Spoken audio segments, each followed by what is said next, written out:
Yes hi friends, మన ప్రభువును మన రక్షకుడైన యేసుక్రీస్తు ప్రభు వారి శ్రేష్టమైన నామంలో మీకు అందరికీ నా యొక్క హృదయపూర్వక వందనాలు తెలియజేస్తా ఉన్నాను. సోదరులారా, నిజంగా ఈరోజు ఎంతో అనారోగ్యంతో ఉన్నాను. నిజంగా దాదాపు గత 10 రోజుల నుంచి కూడా మరి తీవ్రమైన అనారోగ్యంతో ఇబ్బంది పడుతూ 2 సార్లు హాస్పిటల్కి వెళ్ళి రావడం జరుగుతూ వచ్చింది. అయితే దేవుని యొక్క మహాకృప, దేవుని యొక్క ప్రేమ కొంత ఆరోగ్యం ఇస్తూ వచ్చాడు. కానీ ఇంకా పరిపూర్ణ ఆరోగ్యవంతుడను కానప్పటికీ ఈరోజు చాలా బాధాకరమైన విషయం ఏంటంటే, ఒక దైవ సేవకుని మీద ఎంతో భయంకరంగా దాడి జరుగుతూ వచ్చింది. ఆ విషయం చూసేసరికి చాలా బాధ అనిపించింది. ఒకసారి చూడండి, ఆల్రెడీ ఈ వీడియో నేను పెడతాను మరి యూట్యూబ్లో కూడా. ఈ వీడియో నేను చూస్తూ ఉన్నప్పుడు చాలా బాధ అనిపించింది, భయంకరమైన బాధ వచ్చింది. ఎందుకు అంటే, నిజంగా నా ప్రియమైన సహోదరి సహోదరులరా, దేవుని యొక్క వాక్యము స్పష్టంగా మనతో మాట్లాడుతూ ఉంది. నా సేవకుని ముట్టివాడు నా కనుగుడ్డు ముట్టివానితో సమానము అని చెప్పి. దేవుని సేవకుని ముట్టేవాడు దేవుని యొక్క కనుగుడ్డును ముడుతూ ఉన్నాడన్న మాట మనము అర్థం చేసుకోవాల్సిన వారమై ఉంటూ ఉన్నాం. తగిన ప్రతిఫలాన్ని ఖచ్చితంగా వారు అనుభవించి తీరాల్సిందే నా ప్రియమైన సహోదరి సహోదరులారా. ఎందుకనంటే, దైవ సేవకుల్ని, దేవుని పిల్లల్ని ముట్టేవాడు దేవుని కనుగుడ్డు ముట్టిన వానితో సమానమని దేవుని యొక్క వాక్యం ఎంతో స్పష్టంగా చెప్తూ ఉంది. మనం చూస్తూ వచ్చాం కదా, ఇశ్రాయేల్ ప్రజలు ఐగుప్తులో ఉన్నప్పుడు వారు పడ్డ బాధకు రెట్టింపు ప్రతిఫలం అనుభవించేలా ఐగుప్తీయులను దేవుడు చేస్తూ వచ్చాడు. ఇది నా దైవ సేవకులు ఎంత బాధపడుతూ ఉన్నారు, వారిని బ్రతిమిలాడుతూ ఉన్నారు.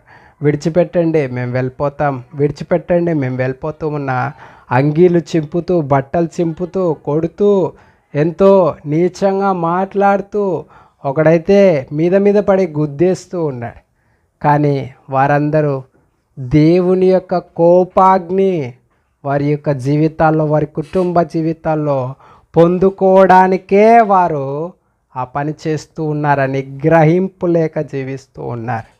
నా ప్రియమైన సహోదరి సహోదరులారా, ఐగుప్తీయులు అనుకున్నారా, మాకు ఈ ఆపద వస్తుంది, మాకి యొక్క మరి శాపాలు మా కుటుంబాల మీదకి వస్తాయి అని వారు అనుకున్నారా? అనుకోలేదు కదా.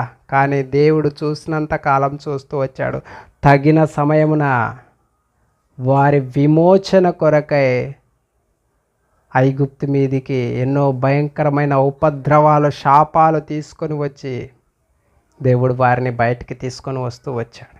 ఈ దినాన దైవ సేవకులైన వారు ఎంతోమంది చాలా భయంకరమైన ఇబ్బందులు పడుతూ ఉన్నారు. నా ప్రియమైన సహోదరి సహోదరులారా, ఆ విషయాన్ని చూస్తూ ఉంటే ఎంతో బాధ అనిపిస్తూ వచ్చింది. దైవ సేవకులు మరి ఏ గ్రామానికైనా, మరి ఏ ప్రాంతానికైనా వెళ్ళినప్పుడు అక్కడ ఏం చేస్తారు? దేవుని యొక్క ప్రేమ వార్తను ప్రకటిస్తారు. అరే, మీ యొక్క జీవితాలను పాడు చేసుకోవద్దండి, మీరు తాగొద్దండి, తాగి మీ యొక్క జీవితాలని, మీ కుటుంబాలని, మీ హెల్త్, మీ యొక్క ఆరోగ్యాన్ని పాడు చేసుకోకండి. నిజమైన దేవుని రాజ్యంలో నిత్య సంతోషం ఉంది. ఆ నిత్య సంతోషానికి వారసులు కావాలంటే, ఆ నిత్య రాజ్యానికి వారసులు కావాలంటే యేసుక్రీస్తు ప్రభువారే మార్గమై ఉన్నాడు, ఆయనే సత్యమై ఉన్నాడు. అలాంటి దేవుణ్ణి మీరు విశ్వసించండి అని చెప్పి మీ కుటుంబాలు బాగుపడతాయి, మీ జీవితాలు బాగుపడతాయి. చెడు వ్యసనాలకు, మరి చెడు అలవాట్లకు బానిసలైన మీ జీవితాలు మార్పు చెందుతాయని చెప్పి 4 మంచి మాటలు చెప్పడానికే కదా మరి ఎవరైనా కానీ సువార్తకు వెళ్ళేది, లేదంటే ఆయా ప్రాంతాలకు దేవుని యొక్క ప్రేమ వార్తను ప్రకటించడానికి వెళ్ళేది. అలాంటి మరి వారిని ఈ దినాన ఎంతో భయంకరంగా మరి మత ఛాందసవాదంతో నిండిన కొందరు ఉగ్రవాదులు, మతోన్మాదులు ఎంతో భయంకరంగా మరి ఇలాంటి దైవ సేవకుల పైన దాడి చేస్తూ ఉన్నారు. నిజంగా నా ప్రియమైన సహోదరి సహోదరులారా, మరి అలాంటి వారితో దేవుడు చెబుతూ ఉన్న మాట ఏంటంటే, నా సేవకుని ముట్టువాడు నా కనుగుడ్డు ముట్టువానితో సమానం అని చెప్పి దేవుడు మాట్లాడుతూ ఉన్నాడు. మనము మన కనుగుడ్డు ముట్టుకుంటేనే మనం ఎంతో బాధపడతాం కదా, మనకెంతో పెయిన్ అనిపిస్తుంది కదా. అలాంటి కనుగుడ్డును లోపలున్న దాన్ని టచ్ చేస్తే మనకెంతో భయంకరమైన కోపం వస్తుంది. అలాంటిది దేవునికి కోపం రాకోకుండా ఉంటుందా? ఒక్కసారి ఆలోచించండి. దేవుని యొక్క ఉగ్రత ఖచ్చితంగా వారిపైకి వస్తుంది. వారు వారు దైవ సేవకుల్ని హింసించి దూషించి, వారు దైవ సేవకులు అంటే ఎన్నో కష్టాలు ఉంటాయి, ఎంతో అనారోగ్యంతో ఇంట్లో మరి సమస్యలు, కుటుంబంలో సమస్యలు, ఎంతో ఇబ్బందులు పడుతూ ఉంటారంటే సేవకులు చాలామంది ఉన్నారంటే పెద్ద పెద్ద పాస్టర్లకి వారు విలాసవంతమైన జీవితాలు జీవిస్తూ ఉంటారు. కానీ చాలా భయంకరమైన పేద స్థితిలో, నిరుపేద స్థితిలో దేవుని యొక్క పరిచర్యను, దేవుని యొక్క పనిని చేస్తున్న వారు అనేక మంది దైవ సేవకులు ఈ దినాల్లో మనం చూస్తూ ఉన్నాం.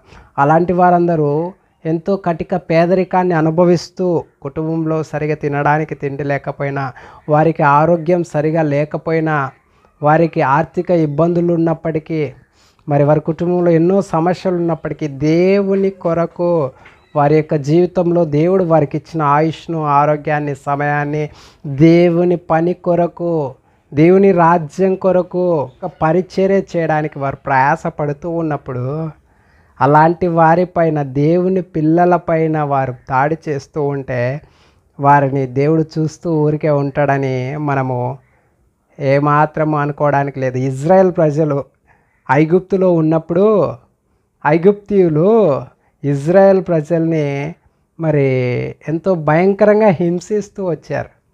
ఎంత భయంకరంగా హింసిస్తూ వచ్చారంటే ఇలాగే ఈ దినాన ఎలాగైతే కొడుతూ వచ్చారో ఆ దినాన వారు చెప్పిన పని చేస్తూ ఉన్నప్పటికీ వారిని కొడుతూ, హింసిస్తూ, బాధ పెడుతూ వచ్చారు. అలాంటిది దేవాది దేవుడు కొన్ని దినాల తర్వాత వారి మొరను విని, వారి మూల్గును విని దేవుడు ఐగుప్తు మీదికి ఎన్నో ఉగ్రతలను తీసుకొని వచ్చాడు, తెగుళ్ళు తీసుకొని వచ్చాడు, నాశనాన్ని తీసుకొని వచ్చాడు. వారి కుటుంబాల్లో ఉన్న ప్రథమ సంతానాన్ని సంహరిస్తూ వచ్చాడు దేవుడు. నిజంగా నా ప్రియమైన సహోదరి సహోదరులారా, దేవుని పిల్లల్ని ముడుతూ ఉన్న వారెవ్వరైనా కానీ, అది ఎంత గొప్పవాడైనా కానీ దేవుడు చూస్తూ ఊరికే ఉండడు సుమా. కానీ దేవుడు తగిన సమయం కొరకు ఎదురు చూస్తాడు.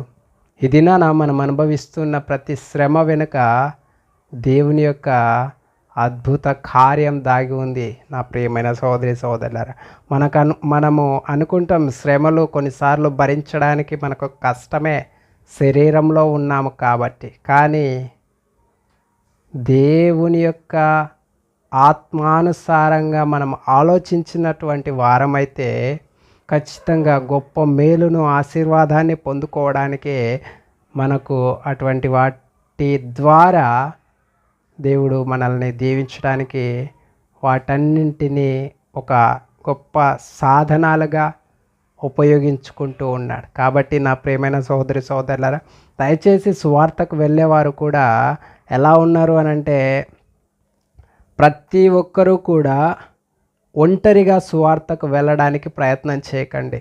సంఘంగా సువార్త చేయడము అన్నది చాలా మంచిది. అలాగే స్త్రీలైన వారు కూడా ఒంటరిగా చాలామంది మరి మనం చూస్తూ ఉన్నాం. ఎంతో భయంకరంగా స్త్రీలను కూడా మరి కొడుతూ, హింసిస్తూ, పాడు చేస్తూ, చంపివేస్తూ ఉన్న రోజుల్లో మనం జీవిస్తూ ఉన్నాం. కాబట్టి జాగ్రత్త కలిగి దేవుని యొక్క పరిచర్యకు వెళ్ళినప్పుడు మన వంతు మనము జాగ్రత్త కలిగి జీవించేవారుగా మనం ఉండాలని చెప్పి నేను ఈ యొక్క వీడియో పూర్వకంగా తెలియజేస్తూ ఉన్నాను. అదేంటంటే నా ప్రియమైన సహోదరి సహోదరులారా, దయచేసి దేవుడు నిజంగా మనం అలాగనే దేవుని యొక్క పరిచర్య చేయకోకుండా భయపడిపోయి మరి మనం వెనుకంజ వేస్తే నిజంగా మనకంటే పిరికివారు ఇంకొకటి లేరు. పిరికివారికి పరలోక రాజ్యంలో స్థానం లేదని కూడా దేవుని యొక్క వాక్యం ఎంతో స్పష్టంగా చెప్తుంది. వాళ్ళు కొడుతుంది శరీరాన్ని మాత్రమే. శరీరము అన్నది ఇది శాశ్వతమైంది కాదు. ఈరోజు అనారోగ్యం వస్తుంది, కాలు విరుగుతుంది, చేయి విరుగుతుంది, తల పగులుతుంది. కానీ ఏదో ఒక దినాన మహిమా శరీరాన్ని ధరించినప్పుడు, ఆ వజ్ర వైఢూర్యాలతో కూడిన కిరీటాన్ని నువ్వు ధరించినప్పుడు, నువ్వు పొందిన శ్రమల వల్లనే వచ్చిందన్న ఆ విషయం నువ్వు తెలుసుకుంటావు. నువ్వు పడ్డ కష్టం వల్లనే, ప్రభువు కొరకు నువ్వు అనుభవించిన కష్టాల వల్లనే, ప్రభువు కొరకు నువ్వు అనుభవించిన అవమానాల వల్లే, ప్రభువు కొరకు నువ్వు అనుభవించిన శ్రమల వల్లే నాకు ఈ ధవల రత్నాలతో కూడిన కిరీటం వచ్చిందని ఆ దినాన నువ్వు గ్రహించినప్పుడు నీ సంతోషానికి అవధులు లేకుండా వెళ్ళిపోతాయి. నా ప్రియమైన సహోదరి సహోదరులారా, అలాంటి వారుగా నేను ఉండాలి. వారు ధన్యులు. ఆ కొట్టబడిన వారు ఒక దినాన క్రీస్తు చేత ఉన్నతమైన బహుమానం పొందబోచున్నారు. అదేవిధంగా అక్కడ కొట్టిన వారు కూడా క్రీస్తు చేత బహుమానం పొందబోచున్నారు. అది ఎలాగుంటుందో మనం చెప్పలే. క్రీస్తును దూషించేవారైనా ఎవరైనా కానీ క్రీస్తు చేత బహుమానం పొందబోచున్నారు. కానీ నా ప్రియమైన సహోదరి సహోదరులారా, దయచేసి అలాంటి వారి కొరకు ప్రార్థన చేయండి. అదేవిధంగా నా ఆరోగ్యం కొరకు, నా పరిచర్య కొరకు కూడా ప్రార్థన చేయండి. ఇంతవరకు చివరి వరకు ఈ వీడియో చూసిన ప్రతి ఒక్కరికి నా యొక్క హృదయపూర్వక వందనాలు తెలియజేస్తూ సెలవు తీసుకుంటా ఉన్నాను. Praise the lord.